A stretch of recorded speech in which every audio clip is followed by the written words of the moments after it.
Subject లేక చౌకబారి మాటలు.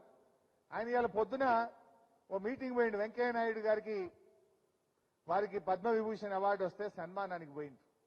ఏం చెప్పిండు వెంకయ్య నాయుడు గారు? రేవంత్ రెడ్డికి హితవు పలికిండు. రాజకీయాల్లో కొంచెం జాగ్రత్తగా మాట్లాడు, రాజకీయాల్లో హుందాతనం ఉండాలి, రాజకీయాల్లో గౌరవం పెరిగేటట్టు ప్రతిష్ట పెరిగేటట్టు మాట్లాడాలని పొద్దుగాల చెప్పిండు. మధ్యాహ్నం వచ్చిండు సెక్రటరియట్లో మళ్ళీ అన్ని చిల్లర మాటలు మాట్లాడుతుండు, అసభ్యకరంగా మాట్లాడుతుండ్రు. అసలు చిన్నపిల్లలు ఎవరన్నా టీవీ చూస్తే రాజకీయాలంటేనే వాళ్లకు మరి అసహ్యం కలిగే విధంగా ఇవాళ ఈయన భాష ఉన్నది. నువ్వు ఇవాళ ఒక ముఖ్యమంత్రిగా ఉన్నావు, హుందాగా ఉండు, విషయం మీద మాట్లాడు, చర్చ పెట్టు అసెంబ్లీలో. ఇవాళ ఏదో అసెంబ్లీలో చర్చ పెట్ట మాట్లాడు. ఎస్ వీఆర్ రెడీ, నువ్వు ఎప్పుడు పెట్టావో పెట్టు, నీ దిమ్మెదిరేటట్టు అసెంబ్లీలో సమాధానం చెప్తాం బిడ్డ. గతంలో మా కేసీఆర్ గారు ఇదే అసెంబ్లీలో పవర్ పాయింట్ ప్రజెంటేషన్ పెడితే మేం ప్రిపేర్ కాలేదని ముఖం చాటేసి పారిపోయింది నీ కాంగ్రెస్ పార్టీ. బట్ మేము అట్లా పారిపోం, నీ దిమ్మ తిరిగే సమాధానం చెప్తాం, మేము తయారుగా ఉన్నాం. నువ్వు చేసిన తప్పును తెలంగాణ ప్రజలకు అర్థమయ్యేటట్టు అసెంబ్లీ సాక్షిగా నీ సంగతి ఏందో బయట పెట్టామని చెప్పి మనం చేస్తా ఉన్నాం.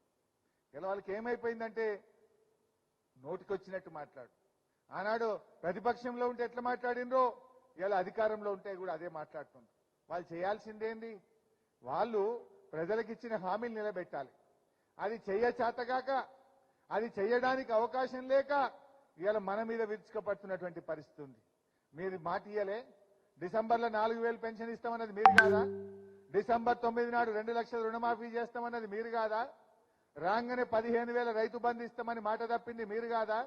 రాగానే వడ్లకు 500 బోనస్ ఇస్తామని మాట తప్పింది మీరు కాదా? ఇవాళ మాట తప్పింది మీరు. అది చేతగాక ఇవాళ ఏదో ఏమంటారు, ఓడలేక ఆడలేక ఓడ మధ్యలో కొట్టిందని ఒక సామెత ఉంటుంది, ఆ రకంగా ఉన్నది అలా పరిస్థితి. ఇలా మీరు పరిపాలన చేతగాని పరిస్థితి ఉన్నది.